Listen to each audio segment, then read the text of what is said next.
Hello guys, कैसे हैं आप लोग। तो दोस्तों आज हमारा सीडीपी का टॉपिक 4 है और टॉपिक का नाम है हमारा आनुवांशिकता एवं वातावरण का प्रभाव, effect of heredity and environment. तो सीडीपी की लेक्चर वीडियोस हमारी चल रही हैं जिसको हम कह रहे हैं टॉपिक वाइज। जो आपका सीटेट का सिलेबस है उसके हिसाब से हम एक एक टॉपिक को लेकर चल रहे हैं और कवर कर रहे हैं, इसको समझते हुए चल रहे हैं।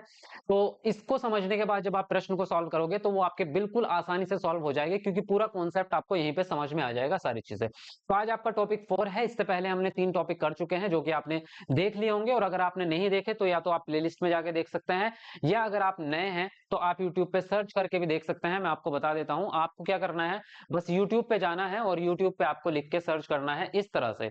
जैसे कि अगर आप यहाँ पे लिख के सर्च करेंगे, आपको सर्च करना है सीटेट सीडीपी टॉपिक 1। तो देखिए आपके सामने इस तरह से सीटेट सीडीपी टॉपिक 1 आ चुका है। इसी तरह से यहाँ पे लेक्चर आपको दिख रहा होगा पूरा। और उसके बाद जैसे आपको टॉपिक 2 देखना है तो आपको सर्च करना होगा सीटेट सीडीपी टॉपिक 2। तो जब आप ये लिख के सर्च करेंगे तो देखो आपके सामने टॉपिक 2 आ चुका है।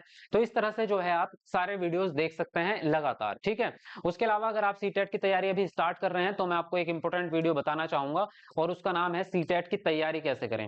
अगर आप शुरू कर रहे हैं तो ये वीडियो जरूर देखना, सीटेट जनवरी 2024 की तैयारी कैसे करें। बस आपको ये लिख के सर्च करना है यूट्यूब पे सीटेट की तैयारी कैसे करें, तो आपके सामने वीडियो खुल के आ जाएगी सीटेट जनवरी 2024 की तैयारी कैसे करें। इसके अंदर आपको सारी स्ट्रेटजी, सारा पैटर्न पता चल जाएगा, कहां से प्रश्न आते हैं, कौन से टॉपिक से आते हैं, कौन सी जगहों से आते हैं, किस तरह से प्रश्न बनते हैं, तैयारी आपको कैसे करनी है, कितना पढ़ना है, वगैरह वगैरह। टोटली आपका सारा डाउट क्लियर हो जाएगा और एक बेहतरीन तैयारी आप कर पाएंगे, आपको एक मार्गदर्शन इससे मिल जाएगा। चलिए, सब चीजें हो चुकी हैं, अब आते हैं हम अपने टॉपिक पे। और आपका जो टॉपिक है आज का वो है आपका आनुवांशिकता एवं वातावरण का प्रभाव। सबसे पहली चीज तो हमें यह समझना पड़ेगा आनुवांशिकता और वातावरण है क्या। उसके बाद बात करेंगे इन दोनों का प्रभाव हमारी लाइफ पे कैसे पड़ता है, बच्चे के विकास पे कैसे पड़ता है, बच्चे के कैरेक्टर पे, सारी चीजों पे किस तरह से प्रभाव पड़ता है उसकी बात करेंगे। तो सबसे पहले बात करते हैं यहाँ पर आनुवांशिकता की, ठीक है, या फिर हेरिडिटी इसको इंग्लिश में कहते हैं। तो आनुवांशिकता की बात करते हैं। देखो सिंपल भाषा में हम ये कहेंगे कि जो आपके माता पिता हैं, आपके दादा दादी हैं, आपके चाचा वगैरह, जो भी आपके पूर्वज हैं, उन पूर्वजों से जो बच्चों में गुण आते हैं। अब सिर्फ माता पिता को पकड़ लो, इनसे ज्यादा समझने में आसानी हो जाएगी कि माता पिता के बहुत सारे लक्षण बच्चों में देखने को मिलते हैं। जैसे कि मतलब अगर माता पिता की लंबाई बहुत ज्यादा अच्छी लंबाई होती है तो बच्चों की लंबाई भी अच्छी होती है। माता पिता का रंग अगर गोरा होता है तो बच्चों का रंग भी गोरा होता है। माता पिता में से अगर किसी एक के भी बाल घुंघराले हैं तो 50% चांसेस है बच्चे के बाल भी घुंघराले होंगे। तो ये जो गुण आते हैं, इन गुणों के आने की प्रक्रिया को ही क्या कहते हैं, हम आनुवांशिकता कहते हैं या हेरिडिटी कहते हैं। अब इसका प्रोसीजर क्या है ये समझते हैं। देखो आनुवांशिकता का पूरा प्रोसीजर ये है कि जो ह्यूमन बॉडी है उसका निर्माण किससे होता है, सेल से होता है, जिसको हम क्या कहते हैं, कोशिका कहते हैं। किससे, सेल से होता है, कोशिका से होता है ना। और कोशिका का जो केंद्रक होता है, जो इसका केंद्रक होता है, इस केंद्रक के अंदर इसके जो कण होते हैं केंद्रक के, उनको हम क्या कहते हैं, उनको गुणसूत्र कहते हैं। क्या कहते हैं, गुणसूत्र कहते हैं, ठीक है। क्रोमोसोम्स इसको इंग्लिश में कहते हैं। जो सेल सेल जो बन रही है, सेल किससे बन रही है, सेल ये मैं आपको ये भी बता देता हूं, ये बन रही है आपकी अंडाणु प्लस शुक्राणु, ठीक है। ये दो चीजों से मिलके बनती है। अब अंडाणु क्या है, अंडाणु है जो माता से मिलता है, और शुक्राणु जो है वो आपका पिता से मिलता है। यानी कि जो आपका जब इंटरकोर्स होता है हस्बैंड वाइफ के बीच में, तो जो उनका वीर्य होता है उसमें ये चीजें आपकी, ये कण होते हैं। जो औरत होगी यानी कि जो महिला होगी उसके जो होंगे उसको हम अंडाणु कहते हैं, और जो पुरुष के होते हैं वो शुक्राणु होते हैं। इन दोनों के मिलन से क्या बनती है, एक सेल का निर्माण होता है। और सेल का जो केंद्रक होगा, उस केंद्रक के अंदर क्या होते हैं, गुणसूत्र होते हैं। और ये जो गुणसूत्र है इसकी भी संरचना होती है, और इसके जो छोटे छोटे कण होंगे, यानी कि इस गुणसूत्र के अंदर भी जो कण होते हैं उनको हम कहते हैं क्या, उसको हम कहते हैं जीन्स। क्या कहेंगे, जीन्स कहेंगे। अब ये लास्ट है पॉइंट आपका, जो जीन्स है, इस जीन्स पर ही आपकी वो विशेषताएं आपकी स्थिर होती है या विद्यमान होती है या रहती है, जीन्स के ऊपर ही आपकी वो विशेषताएं होती हैं जो पूर्वजों से या माता पिता से बच्चों तक पहुंचती है। वो ये चीज है, ये वाली चीज है आपकी जीन्स है, जिसके द्वारा आपकी जो है विशेषताएं पहुंचती हैं। लेकिन जीन्स जो है वो बिल्कुल कितनी छोटी चीज है और वो किन किन चीजों से निकल के आया है, इसलिए मैंने प्रोसीजर आपको बताया है। बाकी ये प्रोसीजर आपसे कभी पूछ सकता है, सीटेट में अभी तक इतना पूछा नहीं है डीपली जाके, लेकिन आपको पता होना चाहिए क्योंकि वो पूछ सकता है, उसका हक है। जब उसने टॉपिक दे दिया आपको, उस टॉपिक के अंदर से वो कुछ भी पूछे, उसकी मर्जी है, इसलिए जानना जरूरी है। अब ये जीन्स के द्वारा ही विशेषताएं जो है बच्चों में पहुंचती है। ठीक है, इतनी बात समझ में आ गई। अब ये आपके किन से पहुंचेगी? जिनका ब्लड रिलेशन होगा, जैसे कि माता पिता हैं, दादा दादी हैं। उसके अलावा अगर हम बात करें चाचा, तो चाचा से तो ब्लड रिलेशन है, लेकिन अगर चाची की बात करेंगे तो चाची का कोई भी गुण बच्चे में नहीं आ सकता। क्यों? क्योंकि चाची जो है वो अलग ब्लड रिलेशन की है, वो उसके पूर्वजों में गिनती नहीं होगी। ये बात ध्यान रखना। इसी प्रकार से जैसे मामा है, तो मामा जो है वो माता का भाई है, यानी कि उससे तो ब्लड रिलेशन है। लेकिन अगर मामी की बात करेंगे तो मामी का कोई भी गुण बच्चे में नहीं आ सकता, क्योंकि मामी जो है वो उसका जो है अलग ही ब्लड हो गया, वो इस खानदान की या इस रिलेशन की नहीं रही। इस प्रकार से नाना नानी जो है वो हैं आपके, जो रियल में उनके गुण आ सकते हैं। तो फिलहाल ये बात हम ज्यादा डीप लेके नहीं जाते, इतना आपको समझ में आ गया। उसके अलावा बात करें एनवायरमेंट क्या है, तो भाई एनवायरमेंट की बात करो सिंपल तरीके से अगर आप, तो हमारे चारों तरफ जो भी चीजें हैं ना, मतलब हमारे इस दुनिया में हमारे चारों तरफ जो भी चीज है वो सब कुछ पर्यावरण के अंदर ही आता है, वातावरण के अंदर ही आता है। अगर हमें ऐसा लगता है कि सिर्फ मेरा मोहल्ला जो है उसका जो वातावरण है वो ही मेरा पर्यावरण है, तो ऐसा नहीं है। इस दुनिया का एक एक कण आपका पर्यावरण है। ये समुद्र, ये पहाड़, ये पानी, ये पौधे, ये पक्षी, ये यहां तक कि एक चींटी भी आपके पर्यावरण का ही हिस्सा है, आपके वातावरण का ही हिस्सा है। आपके यहाँ पे कितनी गर्मी होती है, कितनी सर्दी होती है, कितनी वर्षा होती है, ये भी आपके पर्यावरण का हिस्सा है। आप किस घर में रहते हैं, आप किस किस प्रकार की आपकी जो है स्थिति है, आप अमीर परिवार से हैं या गरीब परिवार से हैं, ये भी आपका वातावरण है। आपके माता पिता काले हैं, गोरे हैं, सांवले हैं, कैसे हैं, वो भी आपका वातावरण ही है। आपके घर में कौन सी भाषा बोली जाती है, वो भी आपका वातावरण है। आपके घर में किस प्रकार के त्योहार मनाए जाते हैं, वो भी आपके वातावरण है। आपके घर में कौन सा धर्म फॉलो किया जाता है, वो भी आपका वातावरण है। तो एवरीथिंग जो आपके इस प्रोसीजर को छोड़ के जो चीजें बच जाती हैं वो टोटली वातावरण है, टोटली पर्यावरण है आपका। इसके अलावा और चीज बचती ही नहीं है। आपका सूरज, आपकी धरती, पानी, अग्नि, सब कुछ आपका वातावरण के अंदर आ जाएगा। टोटली सब कुछ वातावरण के अंदर आता है।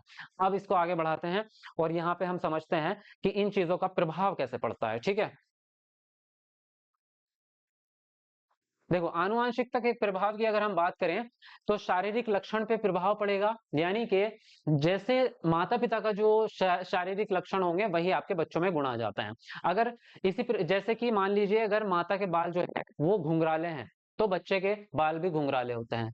अगर माता पिता में से किसी की भी आंखें जो है वो लोहरी हैं या भूरी कलर की हैं, तो बालक की आंखें भी भूरी कलर की होंगी। अगर माता पिता की आंखों का रंग काला है तो बच्चे की आंखों का रंग भी काला ही होता है। ये 99.9% बिल्कुल रियलिटी होती है, इसमें नो डाउट कि कुछ भी बदल जाएगा आपका। फेस कट बदलता है, हाँ ये नॉर्मल बात है, क्योंकि जनरेशन में थोड़ा बहुत फेस कट बदलना ये आम बात है। लेकिन फिर भी बोलने का तरीका, आपकी आवाज तक आपके माता पिता से मिलती जुलती होती है। और सारी चीजें, आप किस तरह से वॉक करते हैं, आपके चलने का स्टाइल भी आपके माता पिता से मैच करता है, इसको आप झुटला ही नहीं सकते। ये सब चीजें टोटली आपकी आपके पूर्वजों से, माता पिता से अगर मैच नहीं करेगा तो दादा से कर जाएगा, दादा से नहीं करेगा चाचा से कर जाएगा, लेकिन किसी ना किसी के गुण मिक्सअप आते ही हैं। और टोटली किसी एक बंदे के आते भी नहीं है, ऐसा भी नहीं कि पूरे को पूरे पिता से ही आ जाएंगे। बहुत सारे गुण माता से आएंगे, कुछ गुण आपके पिता से आएंगे, तब जाके जो है वो आपके अंदर जो गुण आते हैं। तो ये शारीरिक लक्षण आपके, और वातावरण का भी शारीरिक लक्षण पे प्रभाव पड़ेगा। कैसे पड़ेगा? वो इस तरह से पड़ेगा जैसे कि मान लीजिए आपका वातावरण बहुत गर्म है, यानी कि आप एक गर्म इलाके में रहते हैं जहाँ पे 12 महीने में 8 महीने और 9-10 महीने तक गर्मी पड़ती रहती है, ठंड ना के बराबर होती है। तो वहां पे आप देखेंगे वहां के लोग ज्यादातर, उनका कलर जो है वो सांवला रहता है, डार्क कलर के लोग रहते हैं, क्योंकि वहां पे बहुत ज्यादा गर्मी है, इसलिए शारीरिक लक्षण पे उनका प्रभाव पड़ जाता है। इसी प्रकार से जो ये भी हम कह सकते हैं कि जो मैदानी इलाकों में रहते हैं वो पहाड़ी इलाकों के लोगों से लंबे होते हैं कद में, तो ये भी एक फर्क पड़ता है वातावरण का। तो वातावरण का भी शारीरिक लक्षणों पे काफी प्रभाव पड़ता है, इन चीजों को देखा जाए तो, है ना। उसी प्रकार से बुद्धि पे प्रभाव पड़ेगा। बुद्धि पे जो आनुवांशिकता का प्रभाव पड़ेगा वो तो ये है कि माता पिता की बुद्धि जैसी होगी, मतलब अगर हाई आईक्यू लेवल होगा माता पिता का, माता पिता इंटेलिजेंट होंगे, तो बच्चा भी इंटेलिजेंट ही पैदा होता है, ये बात भी बिल्कुल सत्य है। और पर्यावरण का बुद्धि पे कैसे प्रभाव पड़ेगा? वो ऐसे पड़ेगा कि यहाँ से तो आपने जितने गुण लेने थे ले लिए, आपकी बुद्धि जैसी भी है, वो आपकी आईक्यू लेवल जो भी आया है वो माता पिता से तो मिल गया, लेकिन अगर उसको वातावरण अच्छा नहीं मिला तो वो बुद्धि लब्धि उसकी किसी काम की नहीं है, वो खराब हो जाएगी, उसको कोई ज्ञान नहीं मिलेगा और वो बच्चा जो है समझदार या इंटेलिजेंट बन ही नहीं पाएगा कभी। अगर उसको वातावरण अच्छा मिल गया, अच्छे स्कूल में उसको भेज रहे हैं, शिक्षक अच्छे हैं, पढ़ाई अच्छी मिल रही है, सब चीजें, खाना पीना बढ़िया मिल रहा है, उसको पोषक तत्व अच्छे मिल रहे हैं, तो जो बुद्धि लब्धि वो लेके पैदा हुआ है उसका विकास बहुत अच्छे तरीके से होता चला जाएगा। तो यहाँ पे इस तरह से रुचि का प्रभाव, जो माता पिता में आपके घर में जो रुचि होती है, माता की रुचि खासकर बच्चों में बहुत ज्यादा आती है। जो खाने की चीजें भी जो माता खाती पीती है वही बच्चे भी पसंद करते हैं, ये नेचुरल बात है। तो रुचि का प्रभाव भी पड़ता है, कपड़े पहनने तक का प्रभाव पड़ता है, रंग का कलर का प्रभाव भी पड़ता है। जो जैसे कि माता का फेवरेट कलर अगर ब्लू है तो जाहिर सी बात है उसकी जो बेटी होगी उसका भी फेवरेट कलर ब्लू ही होगा। ये बहुत हद तक देखी गई हैं चीजें। वातावरण का प्रभाव कभी कभी पड़ जाता है कि जैसे अपने यहाँ पे जो है माहौल में बच्चे पलते हैं, बढ़ते हैं, दोस्त बनते हैं, स्कूल में जाते हैं, वहां पे देखते हैं लोगों को, तो वहां पे पसंद बदलती हैं, वहां पे नई नई चीजें, जनरेशन के हिसाब से नई चीजें डेवलप हो जाती हैं, तो वहां पे उनकी रुचियां जो है वो वातावरण के हिसाब से बढ़ जाती हैं या कम हो जाती हैं या बदल जाती हैं। वातावरण भी इसमें पूरी भूमिका निभाता है। स्वास्थ्य का प्रभाव पड़ता है, माता पिता का अगर हेल्दी नहीं है तो बच्चा भी हेल्दी नहीं होगा, माता पिता हेल्दी हैं तो हेल्दी होगा। बीमारियां बहुत सारी ऐसी होती हैं जो आनुवंशिक रूप से आती हैं, तो अगर माता पिता में कोई भी बीमारी है तो वो बच्चों में आ जाती है, इस चीज का फर्क पड़ता है। वातावरण से फर्क इस तरह से पड़ता है, अगर अच्छा साफ सुथरा माहौल नहीं है जहां आप रह रहे हैं तो बीमार पड़ सकते हैं, वहां पे अगर ऑक्सीजन की कमी है, पेड़ पौधे कम है तो बीमार पड़ सकते हैं, अगर अच्छा वातावरण है तो आप स्वस्थ रहेंगे। तो ये सब चीजों का प्रभाव पड़ता है। आपका लर्निंग पे प्रभाव पड़ेगा, अब तो आई थिंक आप समझ गए होंगे कॉन्सेप्ट, समझ रहे हैं ना इस चीज को। व्यक्तित्व, कैसी पर्सनालिटी है, पर्सनालिटी का एक तो आप आनुवंशिक रूप से लक्षण लेते हैं, उसके बाद जो चीजें आप जिंदगी में सीखते हैं, जो शिक्षा लेते हैं, जो समाज में जिस तरह से जीवन व्यतीत करते हैं, उससे आपकी पर्सनालिटी बदलती है। चरित्र का प्रभाव पड़ता है, ये भी आपका देखा गया है। ये किसी मनोवैज्ञानिक ने, मुझे याद नहीं रहा नाम उनका, मैंने पढ़ा था आपसे 4-5 साल पहले पढ़ी थी वो बात। एक मनोवैज्ञानिक ने एक्सपेरिमेंट किया था इसका, तो जो वेश्या होती है ना, जो लड़की, जो औरतें वेश्या हुआ करती थी उस टाइम पे, उन्होंने उसके ऊपर एक्सपेरिमेंट किया था। तो उन्होंने लगभग 20 से 25 औरतों पर एक्सपेरिमेंट किया था, तो उनके जो बच्चे हुए थे वो भी इस प्रकार के थे कि उनका चरित्र भी अच्छा नहीं देखा गया, चरित्रहीन ही देखा गया। और जो लड़कियां, जो माताएं, चरित्र बढ़िया था, जिनका सही था, तो उनके बच्चे भी अच्छे चरित्र के निकले हैं। ये एक एक्सपेरिमेंटल प्रूफ है। यहाँ पर ऐसा नहीं कि किसी ने अपनी तरफ से सोच के बात बोल दी हो, पूरा एक्सपेरिमेंट के तौर पे ये चीज बताई गई है। तो आनुवांशिकता का फर्क भी पड़ता है, अगर माता पिता का चरित्र खराब है तो जाहिर सी बात है बच्चों में भी उसके लक्षण आते हैं।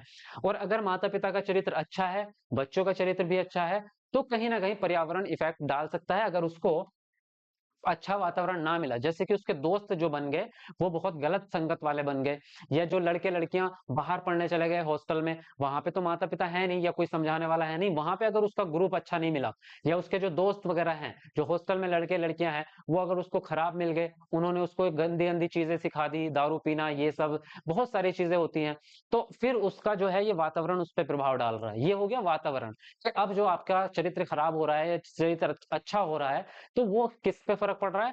आपके वातावरण से। ये अपोजिट भी पड़ देगा, ये ऐसा नहीं कि सिर्फ खराब ही करेगा, ये अच्छा भी करता है। अगर माता पिता का चरित्र खराब था और बच्चे का चरित्र खराब हुआ आनुवांशिक रूप से, और उसको एक अच्छे वातावरण में हमने रख दिया, स्कूलिंग अच्छी हुई, बेहतरीन लोगों के बीच में वो पला बड़ा, तो उसका चरित्र अच्छा हो जाता है धीरे धीरे। तो ये पॉजिटिव भी है, निगेटिव भी है, दोनों तरीके से प्रभाव डालेगा। चिंतन पे प्रभाव पड़ता है, सोचने की तरीका कैसा है, सीखने पे भी प्रभाव पड़ता है, अधिगम की शैली कैसी है, लर्निंग स्टाइल पे फर्क पड़ता है। अब विकास पे किस तरह से प्रभाव पड़ता है, देखो, विकास पर भी प्रभाव पड़ेगा, भाषा विकास पे पड़ेगा। जो बच्चों के माता पिता की जो बोलने की क्षमता है उनकी अच्छी होती है, उनके बच्चे भी उनकी फ्लुएंसी, बोलने का तरीका, आवाज उनकी, वो सब चीजें परफेक्ट होती हैं। अगर मैं बात करूं तो मुझे मेरे टीचर्स लोगों ने भी बताया है, और आप लोग मुझे सुनते भी हैं, जो मेरे बोलने की फ्लुएंसी है, या मेरी शब्दावली है, या जो मेरी भाषा है, वो बहुत अच्छी शुद्ध मानी जाती है, और मैं काफी स्पीड में बोलता हूँ। आपका लेक्चर वीडियोस, मतलब जो लेक्चर 1.5 घंटे का लेक्चर में 25 मिनट में, 20 मिनट में आपके कवर कर देता हूँ, काफी स्पीड में आपको पढ़ा देता हूँ, वो भी शुद्धतम रूप में। क्यों? क्योंकि मेरा भाषा विकास अच्छा है। उसके दोनों कारण है। एक तो मेरे पापा की जो भाषा है वो बहुत परफेक्टली है, तो उनसे मेरे में लक्षण आए हैं। उसके अलावा जो है कि मेरी स्कूलिंग बहुत अच्छी हुई है, मैंने किताबें बहुत पढ़ी हैं, तो स्कूलिंग बहुत अच्छी हुई है, सब चीजें शिक्षा अच्छी मिली है, तो उससे फर्क पड़ा है। तो दोनों चीजों का प्रभाव पड़ता है। आपसे जो लक्षण माता पिता से मिलेंगे, फिर उसका विकास होगा आपका वातावरण में। इसी प्रकार से सारे विकास होते हैं, संज्ञानात्मक ले लो, नैतिक ले लो, चाहे शारीरिक ले लो। शारीरिक विकास में भी आपके अगर माता पिता हेल्दी हैं, अच्छे हैं, तो उसके गुण आएंगे, बच्चा भी हेल्दी होगा। लेकिन अगर उसको वातावरण अच्छा ना मिले, उसको खान पान अच्छा ना मिले, हेल्दी खाना ना मिल रहा हो, जिसको संतुलित आहार कहते हैं, तो उसका शारीरिक विकास खराब हो जाएगा। लक्षण चाहे कितने अच्छे मिले हो आनुवंशिक रूप से, लेकिन अगर उसको सही पालन पोषण उसका नहीं हो रहा है, तो उसका विकास रुक जाएगा या कम हो जाएगा। लेकिन अगर उसको अच्छा खान पान, वातावरण बढ़िया मिल रहा है, तो उसका विकास बढ़िया चलेगा। तो दोनों चीजों का बहुत बराबर प्रभाव पड़ता है। कुछ चीजें हैं जो आपको इसमें ध्यान रखना है। जब भी आपसे प्रश्न पूछा जाए किसी भी चीज के, कि बालक का संज्ञानात्मक विकास जो है, या इस प्रकार की चीजें, कि ये वाले विकास में किन चीजों की भूमिका है, तो ऑप्शन में वो इसी तरह के प्रश्न देता है, आनुवांशिक एवं वातावरण की अंतःक्रिया का प्रभाव पड़ता है। दूसरा ऑप्शन दे देगा केवल वातावरण से, तीसरा केवल आनुवांशिकता से, चौथा कह देगा इनमें से कोई नहीं। तो आप लोग समझ जाते हो यहाँ पे कि जब दोनों ही चीजों का बराबर प्रभाव पड़ रहा है, तो आनुवंशिकता एवं वातावरण की अंतःक्रिया दोनों ही मिल करके बच्चे का कोई भी डेवलपमेंट विकास करते हैं। लेकिन यहाँ पे एक चीज बता रहा हूं जहां पे गलती मत करना, और वो ये है कि जो शारीरिक गठन है, यहाँ पे शारीरिक लक्षण लिखा है मैंने, अब मैं दूसरा शब्द इस्तेमाल कर रहा हूं, शारीरिक गठन, ठीक है? क्योंकि लक्षण में तो बहुत सारी चीजें आ जाती हैं, लेकिन जो शारीरिक गठन है, यानी कि शारीरिक बनावट है, वो 99% 99% आपकी केवल और केवल आनुवंशिकता पे डिपेंड करती है। शारीरिक गठन या शारीरिक बनावट आपकी वातावरण पे केवल 1% प्रभाव होता है। तो अगर आपसे ये पूछा जाए कि बच्चे का आंखों का रंग काला है, जब हमने उसकी माता को देखा तो उसकी आंखों का रंग भी काला था, तो ये किससे प्रभावित हुआ है? तो सीधा समझ जाओ आनुवंशिकता से प्रभावित हुआ है।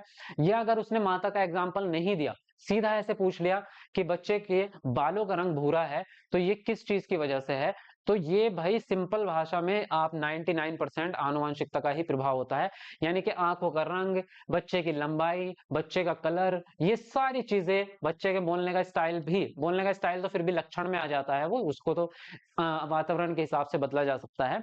लेकिन जो अपियरेंस होता है, जो दिखना होता है शरीर, वो 99% आपका जो है शारीरिक लक्षण जो है इस पे जाते हैं, आनुवंशिकता पे। इस बात का आप ध्यान रखेंगे, कई बार ऐसा भी पूछा गया है प्रश्न, ठीक है? वातावरण में केवल वातावरण वाली चीजों को तो आप आसानी से समझ जाओगे। जैसे कि अगर वो ये कह दे कि सहयोगी अधिगम किस पे प्रभावित पड़ेगा, तो सहयोगी अधिगम तो वातावरण ही कारक है ना, एक सीधी बात है। सहयोगी अधिगम तो स्कूल में हो रहा है, दोस्तों के साथ में हो रहा है, उसमें माता पिता का क्या रोल है? या आनुवंशिकता का कोई रोल नहीं है, तो वो केवल वातावरण पे चला जाएगा। वो चीजें आप आसानी से समझ जाओगे जब भी प्रश्न इस तरह का आएगा आपका, ठीक है? चलिए, आई थिंक आपको पूरा कॉन्सेप्ट ये क्लियर हो गया होगा। और जब आप किसके प्रश्न करेंगे, हम प्रीवियस क्वेश्चन पेपर सॉल्व करेंगे, तब आपको और अच्छे से ये याद आता रहेगा, प्रैक्टिस आपकी होती रहेगी, प्रश्न आपके सॉल्व होते रहेंगे, ठीक है? चलिए, मिलते हैं आपको नेक्स्ट वीडियो में, तब तक के लिए bye bye, take care. Video को लाइक करके जाना, शेयर भी कर दिया करो ताकि ज्यादा लोगों तक पहुंच जाए, है ना? और जो लोग नए हैं तो सब्सक्राइब कर लो और बेल आइकन को दबा लो ऑल पे। चलिए, ठीक है।